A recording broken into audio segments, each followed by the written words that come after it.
우리 한 목소리로 함께 읽겠습니다. 하나님의 나라는 먹는 것과 마시는 것이 아니요 오직 성령 안에 있는 의의 평강과 희락이라. 아멘. 아멘. 자, 오늘은 하나님의 나라를 누립시다라는 제목을 가지고 함께 말씀의 은혜를 나누기 원합니다. 우리 예수님은 공생의 기간에 여러 말씀을 가르치셨습니다. 그런데 그 중에서도 하나님 나라에 대해서 참 많은 말씀을 하셨어요.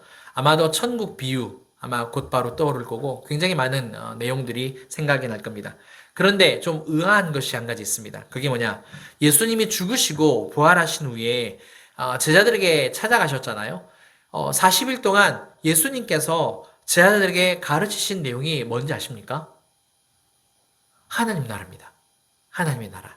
자, 함께 볼까요? 사도행전 1장 3절. 우리 한번 읽어보겠습니다. 시작. 그가 고난 받으신 후에 또한 그들에게 확실한 많은 증거로 친히 살아계심을 나타내사 40일 동안 그들에게 보이시며 하나님 나라의 일을 말씀하시니라. 아멘. 자, 이미 많이 가르치셨어요. 가르쳤는데, 부활하신 후에 제자들에게 계속해서 하나님의 나라, 하나님 나라를 강조를 하시면서 설교를 하셨단 말이에요. 그러면 한번 생각을 해보세요. 자, 저를 보시고, 예, 저를 보세요. 예. 제가 지난주에 했던 설교를 오늘 또 하면, 그리고 다음 주에 또 하면, 한 달 내내 똑같은 설교를 계속하면, 그렇죠? 굉장히 지겹잖아요. 예, 하나님 나라에 대해서 그렇게 많이 말씀하셨는데도 불구하고 40일 동안 또 계속해서 하나님의 나라에 대해서 말씀을 하십니다. 물론 예수님이시니까 그 가르치심이 다르긴 하겠죠. 그죠? 근데 인간적인 우리의 입장에서는 이게 조금 어려울 수도 있겠다라는 그런 생각이 들 것 같아요. 아무튼 간에 예수님은 40일 동안 꿋꿋이 하나님 나라에 대해서 말씀하셨습니다. 뭘 의미하느냐? 그만큼 하나님의 나라가 중요하다라는 거죠. 오늘은 예수님과 하나님 나라에 대해서 말씀을 짧게 나누려고 합니다. 왜냐하면 예수님을 믿고 있으면서도 우리가 하나님 나라에 대해서 이렇게 잘 알지도 못하고 그게 또 굉장히 막연하기도 하고 우리의 실상의 그 삶에 잘 적용이 안 된다는 거죠. 물론 오늘 이 한 번의 설교로 우리가 다 모든 것을 알 수는 없습니다. 굉장히 많은 방대한 내용을 가지고 있습니다. 네, 오늘은 짧게 그냥 간단한 내용을 한번 살펴보고요. 하나님 나라의 또 현재성에 대해서도 이야기를 하려고 합니다. 하나님 나라 이야기를 하면은 빠질 수 없는 분이 있습니다. 바로 예수님입니다. 왜냐하면 예수님이 빠지면 하나님 나라를 설명을 할 수가 없기 때문에 그래요. 예수님이 땅에 인간의 몸을 입고 오셨잖아요. 우리가 그걸 뭐라고 부릅니까? 초림이라고 부르죠. 그죠? 그 다음에 예수님이 다시 오시는 것을 재림이라고 부릅니다. 그래서 초림은 구약의 모든 말씀이 우리가 성취되었다라고 이야기를 하잖아요. 예수님이 오심으로. 그래서 구원의 시작이라고 이야기할 수 있겠고요. 이제 다시 이제 예수님이 오신다는 거죠. 오실 때에 모든 그 구원이 완성이 된다. 그런데 구원이 완성된다는 말은 곧 하나님의 나라도 완성이 된다라는 그런 의미를 가지고 있습니다. 다시 말해서 예수님이 재림하실 때 하나님의 나라가 완성이 되고 구원도 끝이 난다. 완전히 모든 것이 끝난다는 거죠. 그래서 우리는 어떻다? 지금 초림과 재림 사이에서 살고 있고 구약의 시작과 그죠? 그 끝에 중간 구약의 시작과 끝의 중간에서 그리고 하나님의 나라의 시작과 그 완성 사이에서 살고 있습니다. 그런데 아까도 말씀을 드렸듯이 하나님의 나라라는 이 개념이 우리한테 잘 와닿지 않는다 그랬어요. 왜냐? 이유는 간단합니다. 우리 눈에 보이지 않아서요. 우리는 이 땅에서 살고 있기 때문에 영적인 존재이기는 하지만 유물론적인 세계관과 가치관을 가지고 있습니다. 왜? 눈으로 보는 것이 가장 이렇게 다 와닿기 때문에 그렇죠. 예, 그래서 잘 느껴지질 않습니다. 또 이 땅에서 우리가 누릴 수 있는 것으로 배웠긴 했는데 체감상 이게 내가 이렇게 와닿지 않으니까 누리는 것들도 굉장히 막연하다는 거죠. 예. 자, 그러면 하나님의 나라는 어떻게 이해하면 좋을까? 지금 우리가 살고 있는 우리나라처럼 이렇게 막 나라라는 개념이 눈에 보이는 걸까?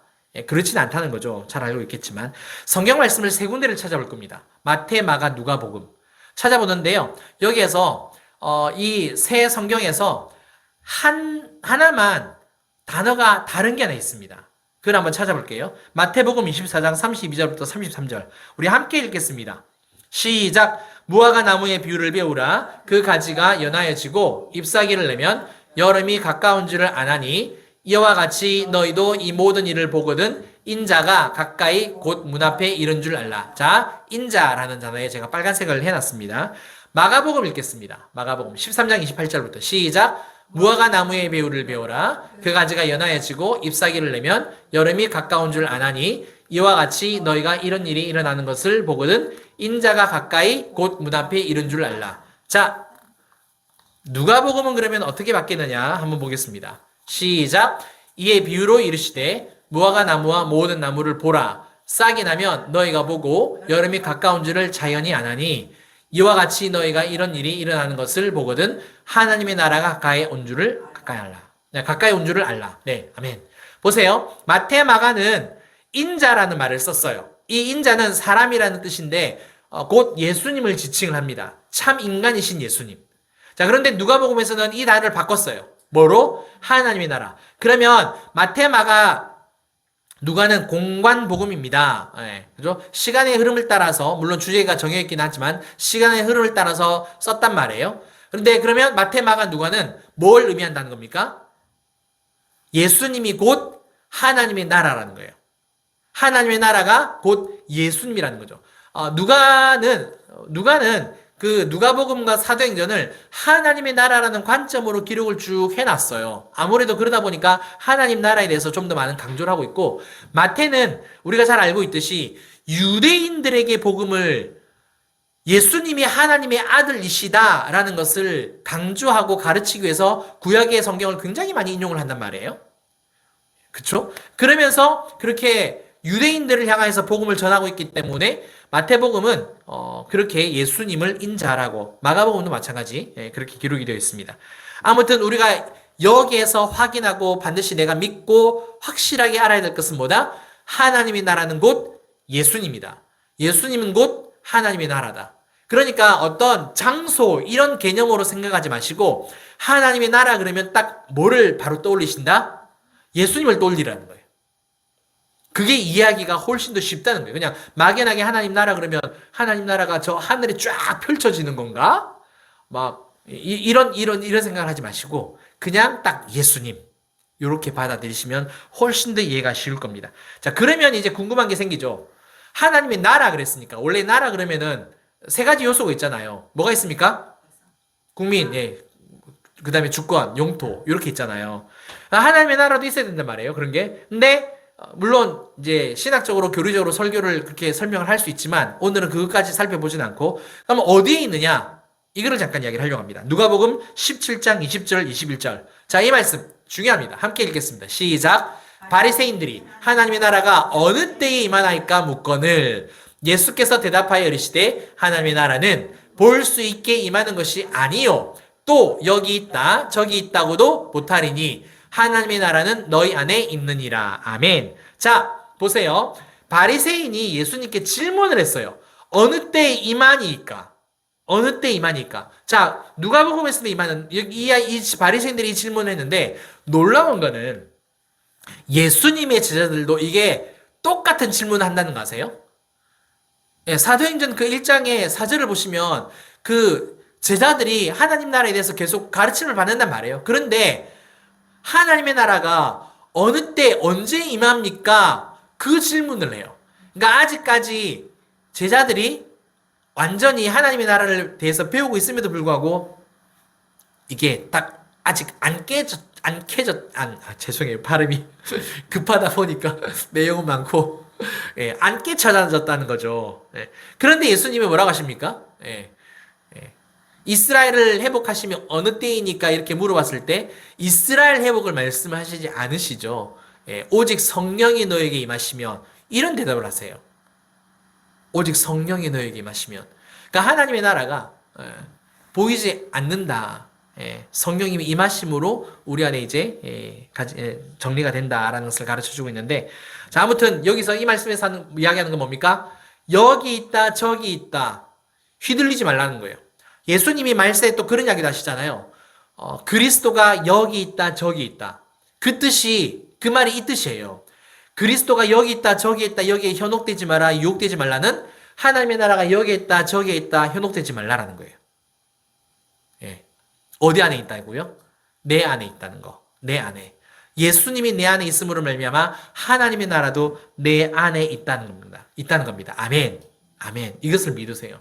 마지막 때 말세에는 지금보다 훨씬 더 많은 유혹과 훨씬 더 많은 핍박과 박해와 생각지도 못하는 그런 부분들이 성경에 기록되어 있지 않습니까? 올 것이다라고. 다음에는 그 이야기도 할 거예요. 우리가 하나님 나라가 이 땅에 회복한다라는 그 개념을 가지고 이야기를 할 때 좀 잘못된 생각을 가지고 있다라는 것도 말씀을 드릴 건데 아무튼 그는 오늘 좀 어렵고 아무튼 내 안에 있다. 내 안에 있다. 내 안에 있음으로 말미암아 흔들리지 않을 수 있다라는 것을 꼭 기억하셨으면 좋겠습니다. 자, 문제는 머리로는 알겠는데 이게 아까도 말씀드렸듯이 체감되지 않는다는 거죠. 와닿지 않는다는 거예요. 그래서 하나님의 나라, 곧 예수님이 내 안에 있으면 어떤 일이 일어나는가 이걸 한번 살펴보겠습니다. 누가복음 4장 18절 19절. 자, 이 말씀도 함께 읽어보겠습니다. 시작.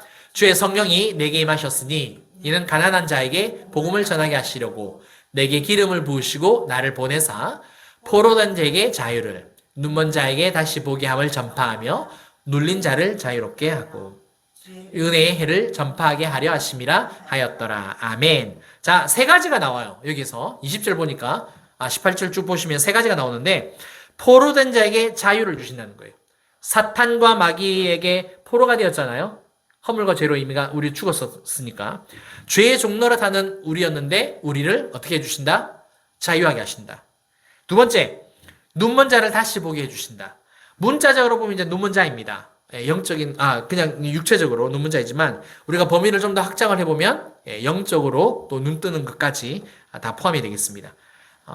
그렇죠? 마지막으로 눌린 자를 자유롭게 한다라고 되어 있어요.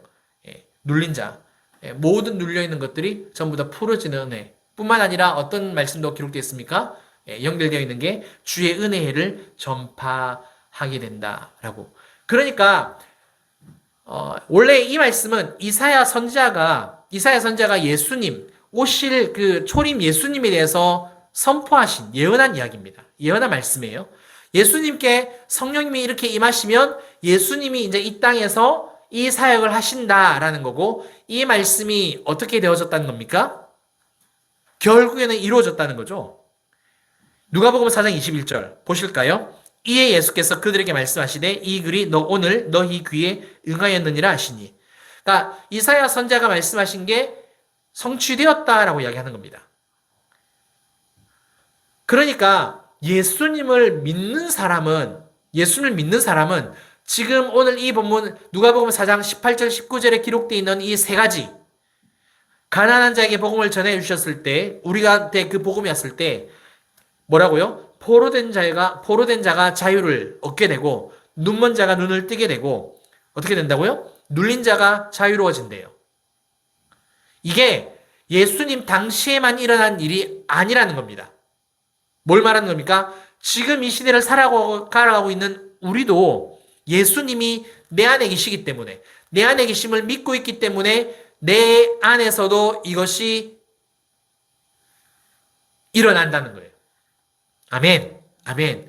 그래서 죄와 허물로 죽었었는데 우리가 자유를 얻은 거잖아요. 그러니까 우리가 얻은 자유는 내가 무언가를 마음대로 할 수 있다라는 이 자유가 아니라 죄를 안 지을 수 있는 자유가 내 안에 생겼다는 거죠.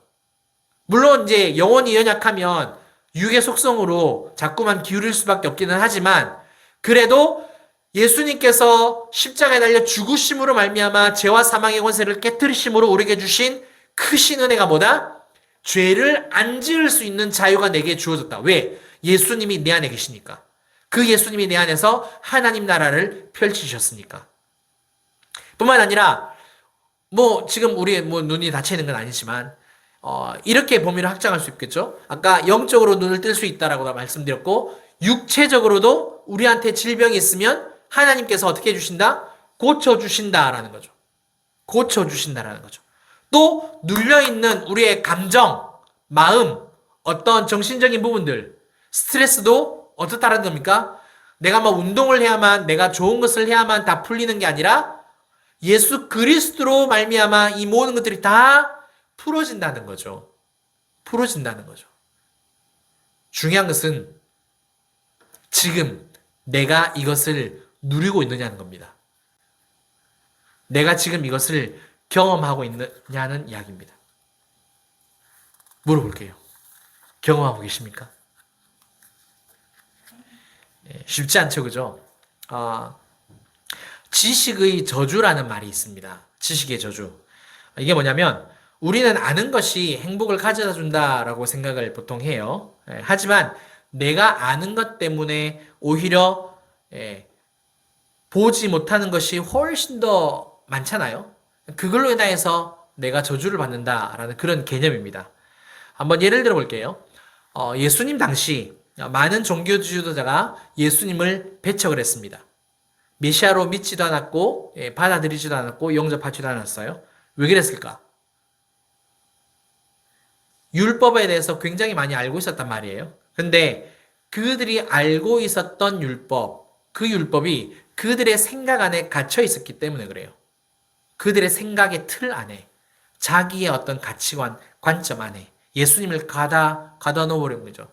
그래서 메시아가 오시면 자신들을 해방시켜 줄 것이다라는 이 프레임 안에 있었던 겁니다. 로마의 압제로부터 이스라엘을 해방해 줄 강하고 센 메시아. 그리고 지금도 유대인들은 어떻습니까? 예수님을 우리는 초림과 재림, 예수님이 두 번 오신다라고 성경을 통해서 알고 있잖아요. 그들은 예수님이 몇 번 온다라고 알고 있습니까? 한 번입니다. 한 번. 왜냐하면 구약 성경부터 쭉 보시면은 예수님이 한 번 온다라는 그런 개념으로 기록이 되어 있어요. 근데 예수님은 신약을 통해서 한 번 오셨고 다시 오신다라고 기록이 되어 있습니다. 아무튼 간에 자기가 생각하는, 자기가 알고 있는 그 틀, 그 프레임, 그 관점 안에서 모든 것을 바라다 보니까 내가 아는 것만 아는 거지. 그거 안에서만 내가 행복을 느끼는 거고 내가 뭔가 이렇게 즐거움과 만족을 얻는 거지. 그 밖의 거는 내가 모른다는 거예요. 근데 그게 더 훨씬 더 많기 때문에 오히려 나를 더 괴롭게 할 수 있다는 겁니다. 무슨 말이냐? 말씀을 통해서 기쁨과 자유를 훨씬 더 많이 누릴 수 있어야 했던 그 종교 지도자들과 바리새인들과 그 사람들이 오히려 왕관과 강팍함과 그 닫혀있음의 삶을 살았다는 거죠. 그냥 자기 의로 살았다는 거죠. 그냥 자기 의가 만족이 되었고 기쁨이 되었다는 거죠. 그래서 누릴 것은 누리지 못하고 오히려 어떻게 되어졌습니까? 시간이 갈수록 강팍해지는 그런 일들이 벌어졌죠. 우리도 마찬가지입니다. 삶을 살아가면서 매일매일이 행복하십니까? 매일매일이 항상 기쁨이 넘치십니까? 사도 바울도 그러잖아요. 항상 기뻐하라. 항상 기뻐하라. 예. 뭘 의미하느냐? 삶 속에서 내가 예수님을 얼마나 바라보고 있느냐? 그게 관건이에요. 내가 삶 속에서 얼마나 예수님을 묵상하느냐? 내가 삶 속에서 얼마나 예수님의 그 구원에 대해서 감사하고 있느냐? 순간의 그 하루 24시간 속에서 내가 생각과 마음과 정신을 물론 일을 하기에 바쁘기는 하지만 놓치지 않고 늘 예수님을 찾고 부르고 뭐 커피를 한잔 하러 가든 아니면 화장실을 뭐 잠시 가는 시간이든 간에 무의식적으로라도 내가 자꾸만 계속해서 주님을 찾고 주님을 구하고 있다라면 내가 하나님을 기뻐할 수 있다는 거예요. 이거는 훈련도 필요하고 영적인 상태로도 필요하다는 거죠. 우리가 그게 되지 않으면 날마다 예수님을 바라보는 내 안에 계신 예수님을 바라보는 게 생각하는 게 묵상하는 게 어렵다는 거고 그러므로 말미암아 어떤 일이 벌어진다고요? 예수님만 생각하면 어때요? 슬프십니까? 예수님만 바라보면 막 화가 나십니까? 혹시 직장 상사 얼굴을 볼 때 그런 일이 자식들을 보면 막 속이 그건 아닌 거고. 그렇잖아요. 예수님을 보면 항상 감사할 것밖에 없고, 사랑한다라고 그 고백밖에 안 나오는 거고, 예수님을 생각하고, 예수님을 묵상하고, 예수님을 의지하면 찬양밖에 안 나오죠. 그리고 주님의 이름을 부르면서 속삭이고, 그러면 내 안에서 저절로 기쁨이, 저절로 감사가, 저절로 은혜가 계속해서 나온다는 거죠. 우리가 삶을 살아가면서 아무런 느낌도 없고 그냥 매일매일이 똑같고 다람쥐 쳇바퀴 돌아가듯이 늘 일상의 반복 가운데서 그냥 그런 삶이라는 것은 그만큼 내가 내 안에 계신 예수님을 묵상하지도 바라보지도 의지하지도 믿지도 않는다는 거죠.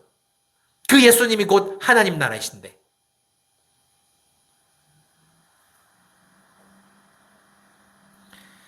우리가 사탄과 마귀에게 우리의 모든 것들을 다 빼앗기는 이유. 우리가 구원의 감격과 하나님의 사랑, 그 예수님의 은혜에 대해서 그 기쁨과 즐거움을 빼앗기는 이유. 우리 지난주에 찬양했는데 이번 주는 안 했어요. 주님을 사랑하는 기쁨을 그 즐거움을 빼앗기지 않게 하소서는 그 찬양. 다음 주 할까요? 왜 그럴까? 자기 중심적인 생각, 자기 중심적인 삶, 자기가 가지고 있는 생각의 틀 안에 모든 것을 다 집어넣는. 다시 말해서 내 마음대로 모든 것을 할 수 있는 것이 자유. 이게 아니라 그게 자유가 아니라 예, 우리는 그 자유를 잘 누리지를 못하고 자기 중심적인 생각과 삶 속에서 빠져 있다는 거죠. 예, 예, 자유를 온전히 누리지 못하고 오히려 그러니까 그런 지식과 그런 자기 중심적인 생각과 사고방식이나 어떤 삶의 태도가 나를 누르고 있다는 거예요. 나도 모르는데 나를 누르고 있다는 거예요. 내가 깨닫지 못하니까. 빠삐용이라는 고전 영화 있습니다. 아마 보셨을 것 같아요. 너무 오래된 영화라서. 어쩌다가 그 TV 채널에도 이렇게 하긴 하더라고요. 빠삐용이 그 살인죄에 누명을 쓰고 누구도 탈출할 수 없는 감옥에 갇히잖아요. 그렇죠? 30년 동안 갇혀 있습니다. 근데 빠삐용이 다른 사람들처럼 그냥 자포자기하고 그냥 살아가지는 않죠. 어떻게 합니까? 매 순간 생각합니다. 매 순간 노력합니다. 어떻게 하면 빠져나갈 수 있을까? 어떻게 하면 내가 탈출할 수 있을까?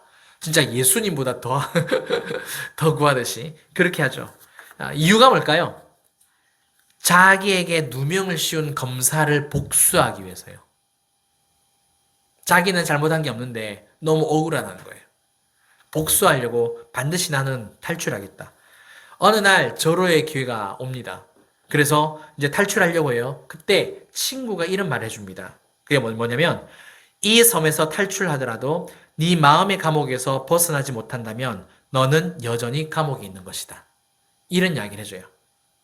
그러니까 마음의 증오, 복수 이런 것들이 여전히 가득하다면 그게 진짜 감옥이라는 이야기죠. 그 친구의 말이 진짜 명언인 거죠. 근데 결국 어떻게 합니까? 빠삐용은 그래도 탈출합니다. 탈출해요. 그리고 이제 영화가 끝납니다. 그런데 알고 봤더니만요. 저도 몰랐는데 그 뒷이야기가 있다는 걸 알게 됐습니다. 그 뒷이야기를 잠깐 이야기를 하려고 해요. 빠삐용은 자기를 그 감옥에 보낸 그 검사를 찾으러 다닙니다. 돈이 없으니까 남미에 가서 돈을 벌어요. 버는데 결국 벌어서 계속해서 찾으러 다니는데도 그 검사를 찾지를 못해요. 그 기간이 10년이 걸린대요. 10년이. 예. 그러다가 결국 포기하고 이제 고향으로 돌아가게 됩니다. 나이도 들고 이제 뭐 더 이상 힘도 없고 예. 고향으로 돌아갔는데 자기가 어렸을 때 다녔던 교회가 있길래 그 교회를 찾아가게 됩니다. 그래서 그 교회에서 들어가서 자신도 모르게 이제 기도를 하게 된 거죠. 근데 그 기도하는 가운데 예수님이 이 빠삐용을 만나 주십니다.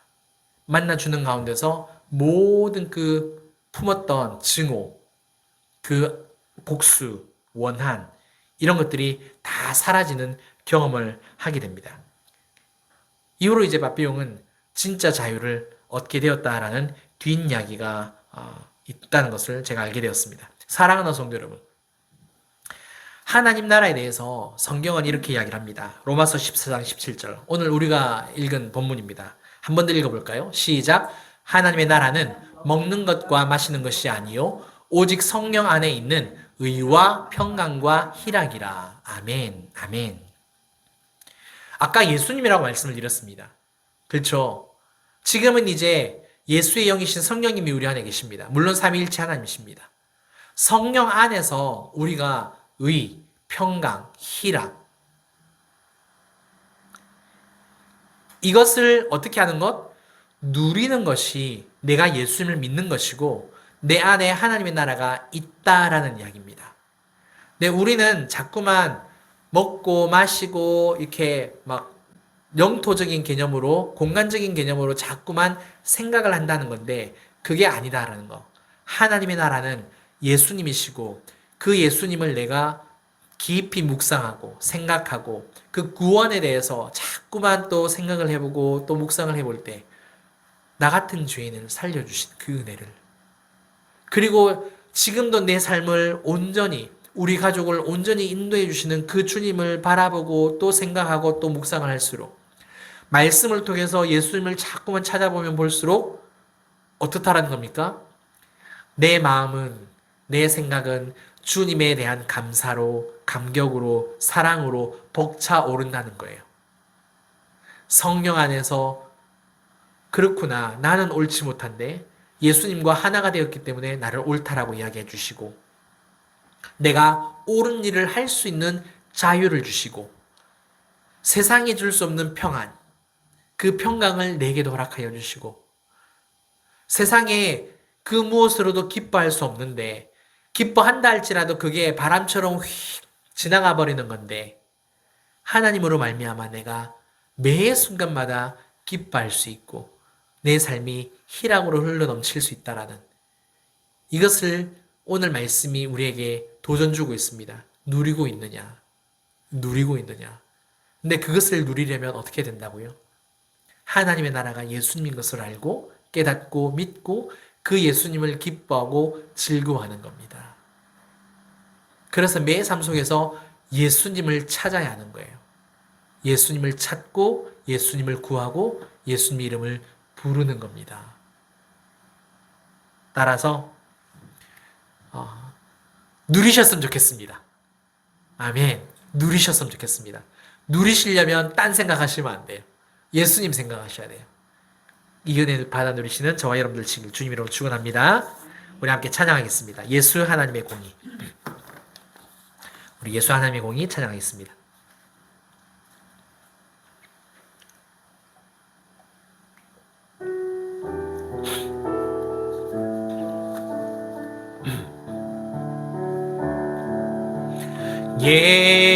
예수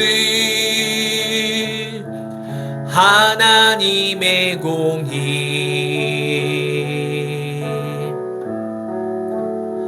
주 독생자 그의 나라 임하시네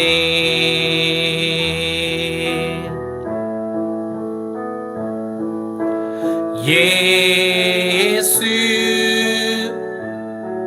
제물이 되신 주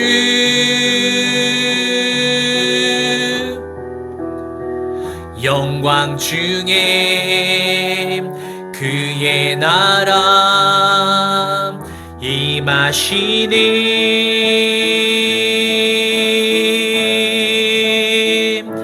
주의 나라 영원하며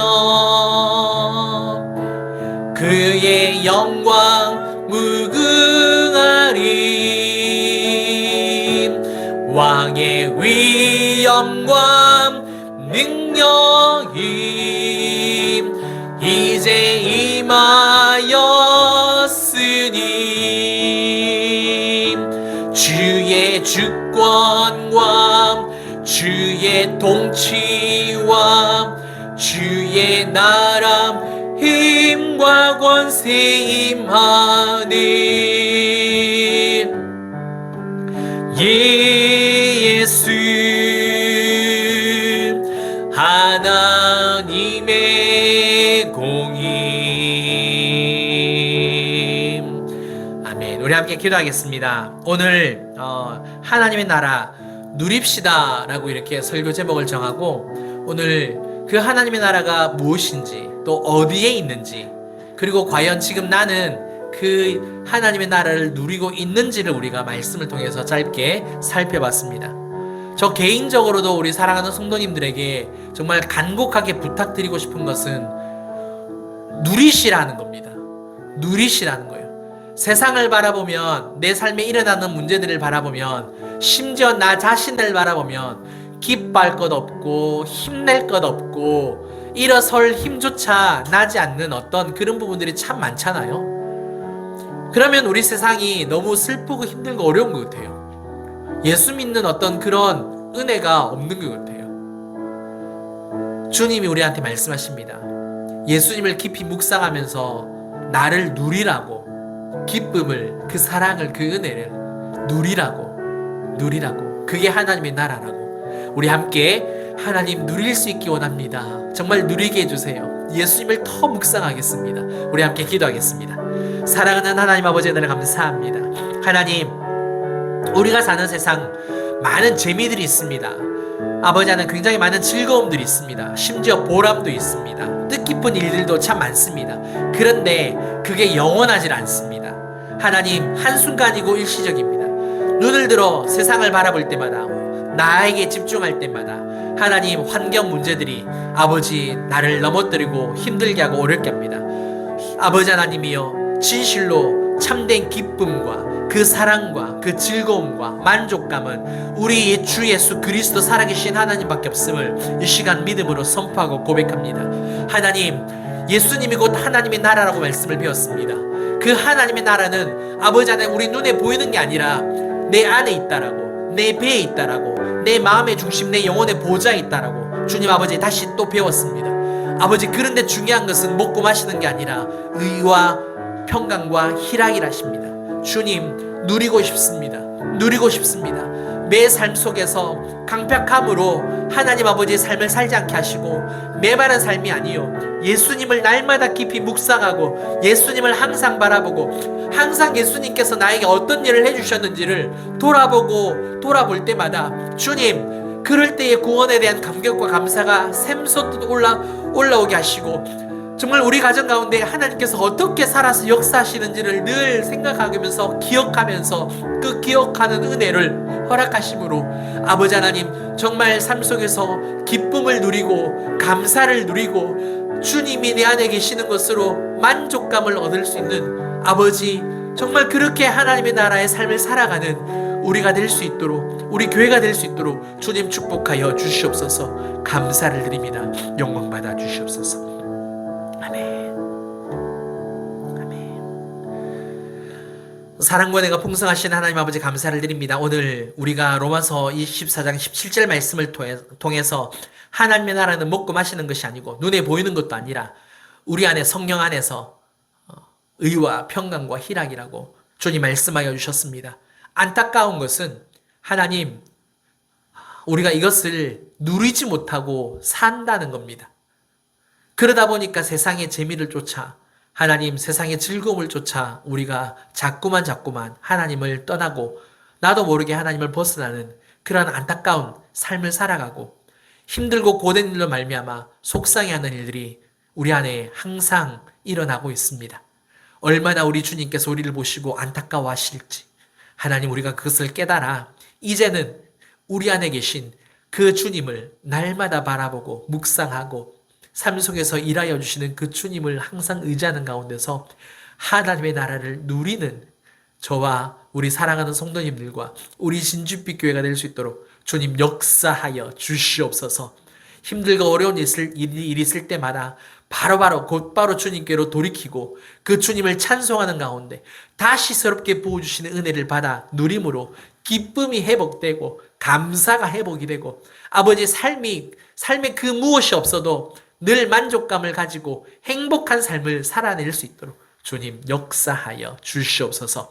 이 모든 것을 감사드리며 지금은 우리 주 예수 그리스도의 은혜와 크신 하나님의 사랑과 성령님의 감화감동 교통 충만하심이, 예수님이 하나님의 나라이시고 내 안에 있고 내가 이제 누릴 수 있게 해주신 그 은혜에 감사하고 더욱더 힘있게 나아가기로 결단하는 사랑하는 우리 모든 성도님들과 또 가정과 일터, 우리 진주빛 교회, 이 나라 이 민족에 이제로부터 영원토록 함께 있을지어다. 아멘. 아멘. 아멘. 주님 감사합니다. 주님 감사합니다.